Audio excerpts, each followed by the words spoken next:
Assalamualaikum warahmatullahi wabarakatuh. Selamat belajar kembali di channel Ladin Desain. Belajar desain grafis dengan cepat, mudah, dan menyenangkan. Oke teman-teman, kita sekarang akan belajar tentang Shape Tool. Shape Tool ini untuk memodifikasi sebuah garis luar sebuah vektor. Nah, seperti apa contohnya? Oke, sekarang kita akan jelaskan.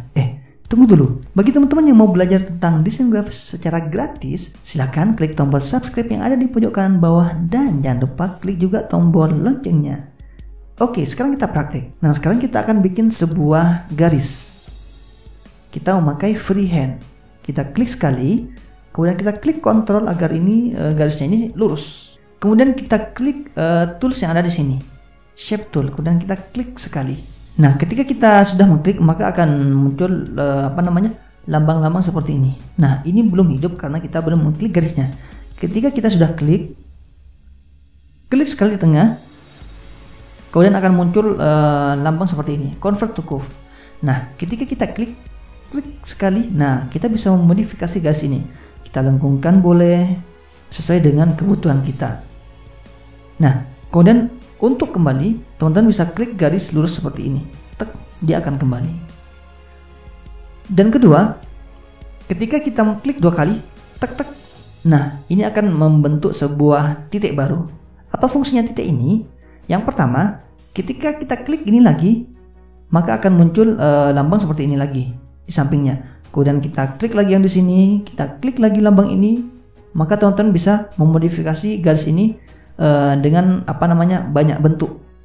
Bisa teman-teman tambahkan lagi atau tambahkan di sini juga sesuai dengan kebutuhan teman-teman. Ketika kita klik titik yang di tengah ini, maka akan muncul lambang seperti ini, Smooth Tool. Nah, ketika kita klik maka ketika kita arahkan atau rubah sudut satunya, maka sudut yang lain dia akan berubah di titik sebelahnya. Gitu teman-teman ya. Nah, kita ketika kita gerakkan dia akan ikut. Nah, untuk kembali seperti biasanya agar salah satu saja yang bisa bergerak, itu teman-teman tinggal klik lambang di sini. Klik sekali, maka ini salah satu saja yang yang akan berubah. Seperti itu teman-teman ya.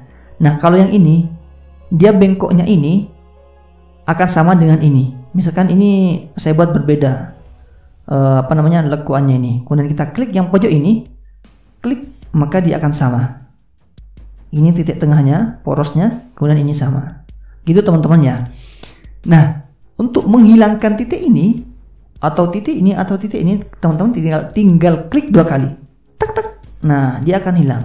Kita Ctrl Z, saya hilangkan yang di sini, tek, dia akan hilang. Ctrl Z lagi, gitu teman-teman ya. Atau kalau mau lurus kembali seperti semula, kita klik ini, klik sekali, nah dia akan hilang juga. Seperti itu teman-teman ya. Pengaplikasiannya bisa teman-teman lakukan di membuat sebuah logo, membuat sebuah vektor kartun ataupun siluet. Contoh seperti ini. Misalkan saya mau membuat sebuah siluet seperti ini. Ini sudah saya garis-garis sampai selesai, dan mungkin ada bagian yang sekiranya itu saya menggarisnya kurang pas. Contohnya seperti ini misalkan. Saya nggak mau ini ada, saya salah dan mau saya gabungkan langsung. Nah, caranya bisa pakai Shape Tool. Ini finishingnya teman-teman, ibaratnya finishingnya. Ketika teman-teman sudah menggaris, kemudian ada sebuah garis yang kurang pas, itu bisa teman-teman modif lagi. Nah, misalkan tadi mau menghilangkan titik ini adalah klik dua kali, biar lurus seperti ini. Klik dua kali, tek.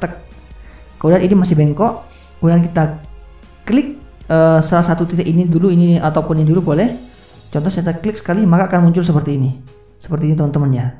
Nah, gimana biar lurus? Kita arahkan saja lurus seperti ini ke titiknya, tek, kemudian kita arahkan ini juga, tek, gitu kan. Nah, maka ini akan lurus. Itu teman-teman ya. Atau ini saya tidak mau bergelombang seperti ini, maunya saya lurus. Bikin titik di sini untuk menghambat titiknya, garisnya biar lurusnya itu dari sini. Klik dua kali, ini akan lurus. Klik dua kali, dia akan lurus. Seperti itu teman-teman ya. Ctrl Z. Atau ini juga sangat berfungsi dan sangat sering dipakai ketika membuat sebuah vektor kartun seperti ini. Contoh, ini terbuat dari banyak garis teman-teman ya. Saya munculkan dulu garisnya. Saya klik kanan di sini. Ini, misalkan garis luar seperti ini. Di sini mungkin harusnya kupingnya tidak seperti ini, harusnya bengkok lagi. Misalkan lebih seperti ini lagi, seperti ini. Itu bisa teman-teman modif. Misalkan seperti itu ya. Dan itu sering dipakai karena kita membuat banyak garis di sini teman-teman, dan otomatis pastinya kesalahan itu pasti ada gitu teman-teman ya. Nah, shape tool ini dipakai untuk memodifikasinya. Seperti itu teman-teman ya. Kita kembali gitu. Pengaplikasian selanjutnya adalah misalkan kita membuat sebuah kotak. Kita bikin sebuah kotak seperti ini. Nah, kita klik tombol shape tool seperti ini. Maka akan berubah pojok-pojoknya seperti ini. Nah, ketika kita mau merubah garis-garis yang ada di kotak ini seperti tadi kita merubah garis yang lurus ini, itu belum bisa teman-teman.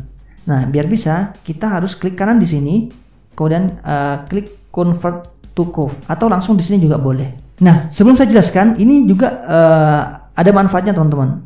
Bisa kita lakukan banyak hal sebelum kita rubah ke convert to curve. Pertama, ketika kita geser-geser ini, nah dia akan berubah. Pojok-pojoknya ini, sudutnya ini dia akan lebih halus. Kemudian akan muncul lambang seperti ini. Dia akan berubah sesuai dengan lambang seperti ini, lambangnya. Gitu teman-teman ya. Kita kembali ke awal. Kemudian kita maunya bukan semua pojoknya berubah, tapi pojok ini saja ataupun ini saja. Nah, teman-teman bisa rubah di sini. Kita kembalikan ke awal. Nah, ini ada 4.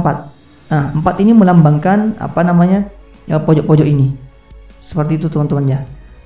Nah, misalkan kita cuma mau merubah yang pojok sini saja, bahwa berarti ini.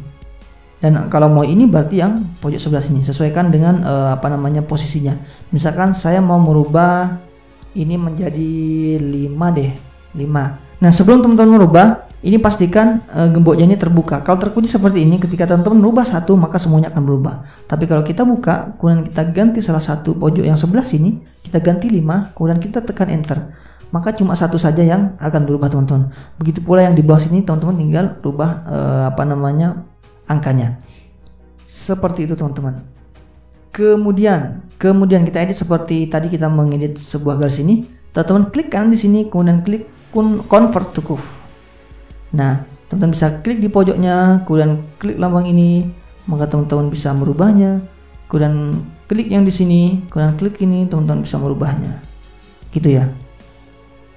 Atau mau dikembalikan lagi ke seperti semula, klik sekali ini garis lurus ini, klik juga. Atau teman-teman membuat sebuah segitiga dari kotak ini, bisa. Berarti teman-teman harus membuat sebuah titik di sini. Titik tengah, klik 2 kali. Tak. Kemudian pojok-pojoknya ini biar hilang, biar lurus seperti ini, berarti kita klik 2 kali. Ini juga klik 2 kali, maka akan membentuk seperti ini. Gitu teman-teman ya. Mudah sekali. Ini sangat dibutuhkan ketika membuat sebuah logo teman-teman. Dan hal yang penting teman-teman harus tahu. Tapi semudah apapun desain itu teman-teman harus ikut praktek. Ingat teman-teman, praktek. Oke, cukup sekian dari channel Raden Desain ini. Dan teman-teman silahkan tonton lagi video-video kita yang lain agar teman-teman tuh pinter dan bisa membuat sebuah karya desain grafis. Apa sih manfaatnya ketika kita sudah bisa? Teman-teman bisa pakai untuk keperluan sendiri di organisasi, di kampus, dan di lain sebagainya. Dan yang paling mantap lagi, teman-teman bisa gunakan untuk membuka jasa desain. Dari situ teman-teman bisa mendapatkan penghasilan yang lebih banyak lagi. Terima kasih. Jangan lupa subscribe channel Raden Desain. Wassalamualaikum warahmatullahi wabarakatuh.